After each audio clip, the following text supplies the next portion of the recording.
দিনের বাছাই করা খবর নিয়ে হেডলাইন্স কলকাতা। নমস্কার, আমি সিঞ্জিনী। সারা দিনের বাছাই করা খবর নিয়ে আপনারা দেখছেন হেডলাইন্স কলকাতা। হাথরাস জুড়ে এখন শুধুই হাহাকার। মঙ্গলবার বিকেলে হাথরাসের সিকান্দারারাও এলাকায় সৎসঙ্গ অনুষ্ঠানে পদপৃষ্ট হয়ে মৃত্যুর সংখ্যা 100 ছাড়িয়েছে। সূত্রের খবর, মৃতের সংখ্যা 121। প্রণাম করতে হুড়োহুড়ি, তারপরেই বিপত্তি।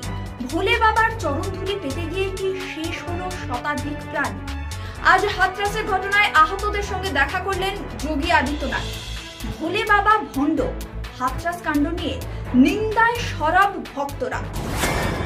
কালনা মগরাহাটে শুট আউট।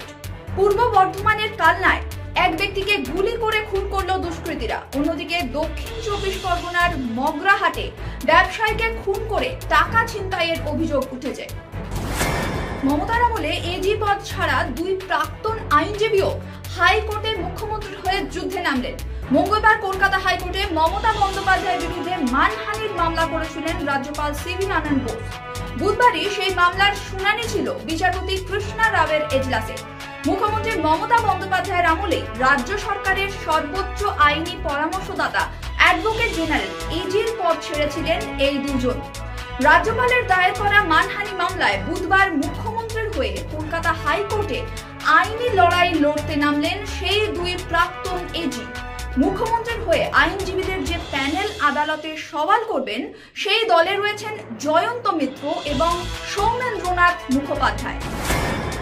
বেলঘরিয়ায় মা ও কলেজ পড়ুয়া ছেলেকে মারধরের অভিযোগে অভিযুক্ত স্থানীয় তৃণমূল আশ্রিত দুষ্কৃতী জয়ন্ত সিং এর সঙ্গে সপরিবারে মদন মিত্রের ছবি পাওয়া গেল, যদিও অপরাধের দায় নিতে নারাজ মদন। বিহার থেকে পশ্চিমবঙ্গে আসা পর্যন্ত বেপরোয়া মনোভাব দেখিয়ে পুলিশ কর্তাদের চাপে ফেলার চেষ্টা করেছেন বিহারের কুখ্যাত গ্যাংস্টার সুবোধ সিং। তাই প্রথম থেকেই তার উপর কড়া নজর রাখছে রাজ্যের কারা দপ্তর। আজ ফের আসানসোল আদালতে তোলা হবে সুবোধ সিংকে। অভিনয়ে আত্মপ্রকাশ গায়িকা অন্বেষার। বহু বছর ধরেই প্রস্তাব পাচ্ছিলেন পরিচালক প্রযোজকদের তরফে, কিন্তু গানেই মনোনিবেশ করতে চেয়েছিলেন বরাবর। তবে সম্প্রতি সিদ্ধান্তের বদল ঘটল এক বলিউডি ছবির হাত ধরে। চলতি বছরের শেষেই মুক্তি পাবে এই ছবি।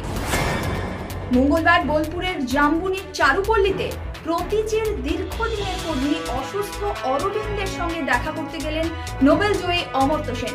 প্রতীচিতে একসময় কাজ করা মাকু মুর্মুও কিছুদিন কোমর ভেঙে বাড়িতে। পিয়ারসন পল্লীতে তার বাড়িতেও গেলেন নোবেল জয়ী। চোপড়ার গণপিটুনি কাণ্ডের ঘটনায় ক্ষত মেরামতে নেমেছে তৃণমূল নেতৃত্ব। উত্তর দিনাজপুর জেলা তৃণমূলের নেতৃত্বের তরফে চোপড়ার বিধায়ক হামিদুর রহমানকে শোকজ করা হয়েছে। তিনি গতকাল সমর্থন বার্তা দিয়েছিলেন গণপিটুনি কাণ্ডে অভিযুক্ত জেসিবি তাজিমুলের পক্ষে। আলিপুর আবহাওয়া দপ্তর জানিয়েছে, দার্জিলিং, কালিম্পং, জলপাইগুড়ি, কোচবিহার, আলিপুরদুয়ারে শনিবার পর্যন্ত ভারী থেকে অতি ভারী বৃষ্টি অর্থাৎ 7 থেকে 20 সেন্টিমিটার পর্যন্ত বৃষ্টির সম্ভাবনা রয়েছে। সেখানে জারি করা হয়েছে কমলা সতর্কতা। মালদহ, উত্তর এবং দক্ষিণ দিনাজপুরে বুধবার ভারী বৃষ্টির পূর্বাভাস রয়েছে। বুধবার ভারী বৃষ্টি হতে পারে দক্ষিণবঙ্গের কিছু জেলায়। উত্তর এবং দক্ষিণ 24 পরগনা, মুর্শিদাবাদ, নদিয়া, বীরভূমে 7 থেকে 11 সেন্টিমিটার ভারী বৃষ্টির জন্য হলুদ সতর্কতা জারি করেছে হাওয়া অফিস। দক্ষিণের বাকি জেলায় হালকা থেকে মাঝারি বৃষ্টির সম্ভাবনা রয়েছে। ঘাড়ে ঝাঁপিয়ে পড়ে মাথায় ও ঘাড়ে পরপর আঁচড় মারছিল চিতাবাঘ। এক ঝটকায় চিতাবাঘটিকে মাটিতে ফেলে দিলেন মহিলা চা শ্রমিক। ভয়ে চা বাগানে পালিয়ে গেল চিতাবাঘ। বুধবার সকাল 10টা নাগাদ নাগরাকাটা ব্লকের বামুনডাঙ্গা চা বাগানে সাঁকো খড়িয়া নামে এক শ্রমিকের সঙ্গে ঘটনাটি ঘটে। পরে হাসপাতালে ভর্তি করা হয় সাঁকো খড়িয়াকে। 1200 বোতল নিষিদ্ধ কফ সিরাপ পাচারের আগে গাড়ি সহ গ্রেফতার পাচারকারী।